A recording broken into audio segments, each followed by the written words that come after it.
Hello दोस्तों, कैसे हैं आप सब। अगर आप इस चैनल पर नए हैं तो कृपया सब्सक्राइब करना ना भूलें और हमारे वीडियो को लाइक शेयर और उस पर कमेंट करना ना भूलें। और यदि बेल आइकन को प्रेस नहीं किया तो बेल आइकन को प्रेस करें और हमारे आगे आने वाले वीडियोज का नोटिफिकेशन प्राप्त करें। तो दोस्तों, हमारा आज का टॉपिक है ट्विन फ्लेम और दो समरूप हृदय का मिलान वैवाहिक जीवन के लिए।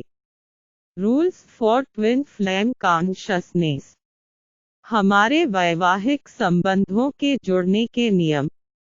दोस्तों, विलियम शेक्सपियर ने अपनी 7 स्टेजेज ऑफ लाइफ में मानव जीवन के चरणों को हमारे सामने पेश किया है। इसके अनुसार एक चरण होता है हमारा, जिसमें हम अपने हृदय के समुद्रों को अपने प्यार अथवा प्रेम संबंधों के रूप में जोड़ते हैं। विपरीत लिंग के प्रति आकर्षण इन्फैचुएशन कहलाता है। इसमें मेल जेंडर वाले व्यक्ति अर्थात पुरुष विपरीत लिंग वाले व्यक्ति अथवा स्त्री के साथ अपना अटैचमेंट जोड़ने के लिए प्रतिबद्ध रहते हैं, और इसी प्रकार फीमेल व्यक्ति अर्थात महिला अपना संबंध पुरुषों के साथ जोड़ने को लालायित रहते हैं। दोनों जेंडर वाले व्यक्ति इसे अपनी भाषा में ट्विन फ्लेम कहते हैं, और यह एक सुखद अवसर होता है दोनों जेंडर के लिए। दोस्तों, मानव जीवन में एक अवस्था ऐसी होती है जब मनुष्य अपने व्यक्तित्व को ज्ञान के भंडार के रूप में देखता है, और उससे पहले जब हमारे ज्ञान के चक्षु नहीं खुलते तब अज्ञानता का अंधेरा छाया रहता है। तो मेरे यहाँ कहने का मतलब है दोस्तों कि इस पृथ्वी के जीवन में जो भी घटनाएं घटती है, हमारा जीवन जो है वह सभी एक फेज के साथ हमारे जीवन में घटित होता है, और सभी एक फिक्स रूटीन अथवा एक फिक्स चरण के रूप में चलता रहता है। दोस्तों, मेरे यहाँ कहने का मतलब है कि जब दो विपरीत लिंग वाले व्यक्ति प्रेम के संबंध में एक दूसरे को देखते हैं, तब वह इस घटना को सेलिब्रेट करते हैं, जबकि एक दर्शन अर्थात फिलोसफी अथवा आध्यात्मिक रूप ऐसा ही कहे तो इसे ट्विन फ्लेम के रूप में जीवन में घटित होना ही होता है। आध्यात्मिक आलेखों की बात करें तो उसमें हम पाते हैं कि ट्विन फ्लेम के अंडर एक स्पिरिट को 2 भागों में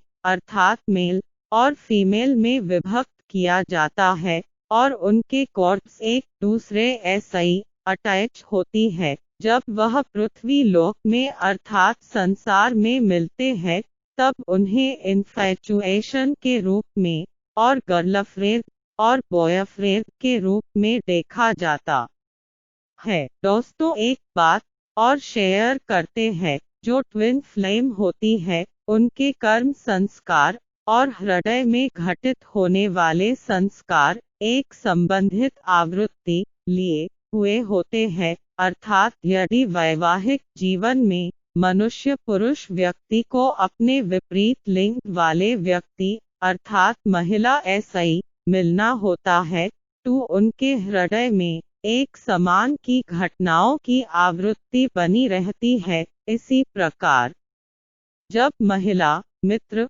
अपने पुरुष मित्र ऐसा ही संबंध बनाती है, तो उनके हृदय में घटित होने वाली आवृत्ति एक समान रहती है। कहने का आशय यह है कि जब दो व्यक्तियों के बायोकेमिकल अर्थात हृदय में एक समान आवृत्ति का आचरण होता है, वही पुरुष और महिला आगे वैवाहिक जीवन को साथ में लेने के लिए उद्यत होते हैं।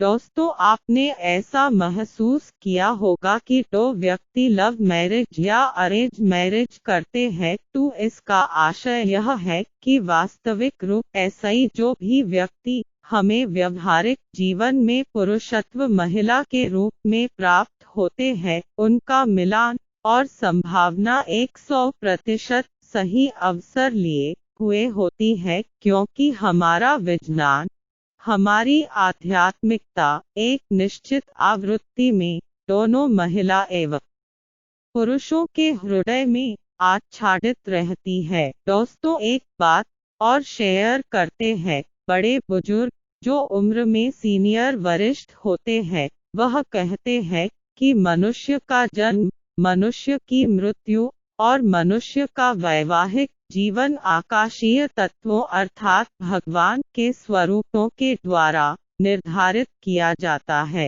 यदि किसी भी प्रकार की गलती ऐसी तो विपरीत हृदय वाले मनुष्य वैवाहिक जीवन में अपना जीवन स्थापित करते हैं, तो कुछ इन्फैचुएशन वाले फेज के बाद वे अपने सच्चे युगल हृदय अथवा संपूर्ण आवर्ती वाले हृदय ऐसी मिलान करते हैं। भारतीय वैदिक ज्योतिष कहता है कि मनुष्य के जो गण होते हैं, चाहे वह मनुष्य गण हो, देव गण हो अथवा राक्षस गण हो, यह मानव समाज में संबंध बनाने के लिए एक घटक के रूप में देखे जाते हैं और इन नियमों के अधीन होकर हमारे वैवाहिक जीवन को प्रस्तुत किया जाता है। दोस्तों, ज्योतिषीय नियमों के अनुसार विवाह के पूर्व दोनों युगल के गुणों का मिलान किया जाता है। यह और कुछ न होकर हमारे हृदय के घटकों को प्रत्येक स्तर पर मिलान करने हेतु प्रयुक्त किया जाता है। दोस्तों, कुछ अवसरों में हम देखते हैं कि लेडी लक अर्थात स्त्रीण भाग्य का विकास पुरुष के जीवन में होता है और साथ ही दोनों पुरुष एवं स्त्री के मिलान एवं वैवाहिक जीवन के बाद उत्पन्न होने वाले बच्चों के गुणों का विकास माता पिता के गुणों के अधीन होता है और यह परंपरा अनुवांशिकी के रूप में आगे बढ़ती चली जाती है। दोस्तों, वैज्ञानिक तथ्य यह प्रस्तुत करते हैं कि कुछ घटक जो वैज्ञानिक आवृत्ति लिए हुए होते हैं, जैसे गुणसूत्र एवं जीन्स, जो निर्धारित करते हैं कि वैवाहिक जीवन में एवं आगे के जीवन स्तर में होने वाले शिशु एवं बच्चों को किस प्रकार का रूप मिलता है, यह भी जेनेटिक स्ट्रक्चर डिसाइड करता है। दोस्तों, वीडियो लंबा ना हो जाए इसलिए हम वीडियो को यहीं समाप्त करते हैं।